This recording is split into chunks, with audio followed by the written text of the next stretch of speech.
But doesn't matter what you're using. It could be Durock, it could be Kerdi-Board, board, doesn't matter what it is. If you don't do this, you're gonna have a dip, like a dip or waves in the board. And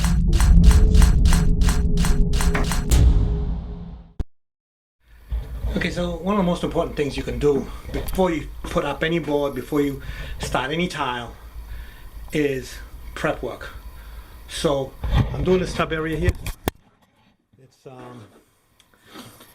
now I'm going to be using Kerdi-Board, but doesn't matter what you're using. It could be Durock, it could be Kerdi-Board, board, doesn't matter what it is. What you want to make sure to do is to make sure all your studs are in plane. Now, as you can see, we furred out all these studs here on this side because we had to, you know, we needed to do that for the Durock to be in the proper position on the flange. So these are actually, this one and this one and that one are actually all the same size, and this one here is a little bit thicker, so that when I put my board up, everything is going to be in plane. They all touch, so it's all, I'm going to get a flat surface when I put that one up. This one here, on the other hand, we didn't do anything to these because these are all pretty good. These are all good, except for that one there. And that one there we had to fur it out about 1/4 of an inch. And as you can see, it's perfectly good there, and then it's perfectly good there. If we didn't put that piece of furring strip right here, I'm going to show you. If we didn't put that piece of furring strip on, what would have happened is my board would have dipped in over there. Same over here. See, I got nothing here, got nothing here, and then I got a little bit thicker strip here and a very, very narrow one there, just a little bit thicker here. So when I put this across here, they're all in plane. So when I put my board up, everything is gonna be, I'm gonna get a flat surface to install my tile. So the bigger the tile, the flatter you need it to be.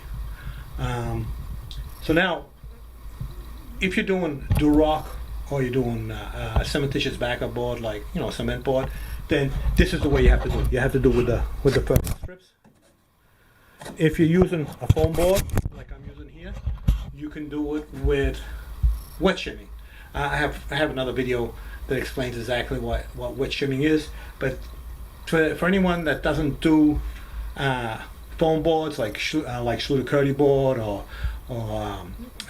Hydroban board by Latticrete or USG foam board, or there's a million, or wavy or whatever. There's actually quite a few of them today, and I actually think they're a better product. That's what I'm going to be using here. But if you're using a cement board, then you need to make sure you get a flat surface. So when you put your board up, you can put it up and you don't have to do anything to it. If you don't do this, you're going to have a dip, like a dip or waves in the board, and it's going to give you problems when you put up the tile. So having a flat surface means you can just trowel on your thin set, put your tile on, and you're good. You're not going to have to, you know, pick it up, butter it up, you know, put it back down, try and get it even. It's just going to be even when you put it up. It's just going to be perfect. So prep work will save you a lot of time, it will save you a lot of effort, and make it easier to get a better job. I was going to say gooder. You make it easier to do a better job without having to struggle. Prep work is very important. So I got one piece up. So when you fur them out, you can rip down some pieces of 2x4. It's a piece of 2x4. If you've got a table saw, you can rip down a piece of 2x4 to the correct thickness. You can use plywood, get 1/2 inch, 1/4 inch plywood, 3/8 inch plywood. If you've got some scrap pieces, you can rip them down out of that. If you need like thinner material, you can use some ram board. Don't use corrugated cardboard because that crushes, but you can use a solid cardboard like Ram board because it's going to be underneath, and then you're going to put the board on top. You can use anything that you can put a screw or a nail through, but will not crush when you put your board on, when you put a screw in, or when you put a nail in.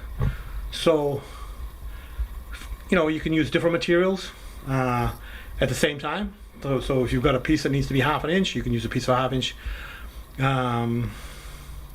plywood, or you can use even sheetrock. Get some sheetrock and put it on, cut it in strips.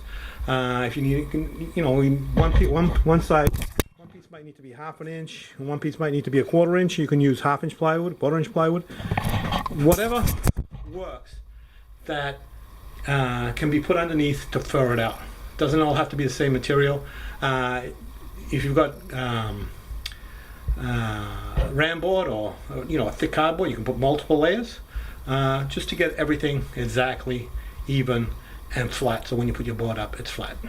Also, another thing you want to do is protect your tub. See, I have it all taped off, and anything that falls in there is not going to damage the tub. I actually have a piece of cardboard on the bottom underneath the paper, but it's all taped off, it's all covered so that it is protected from, So I'm going to keep on working here. Okay, so the board's up.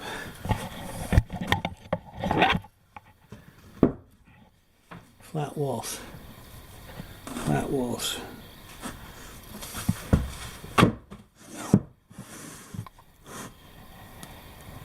Nice and flat. Nice and flat.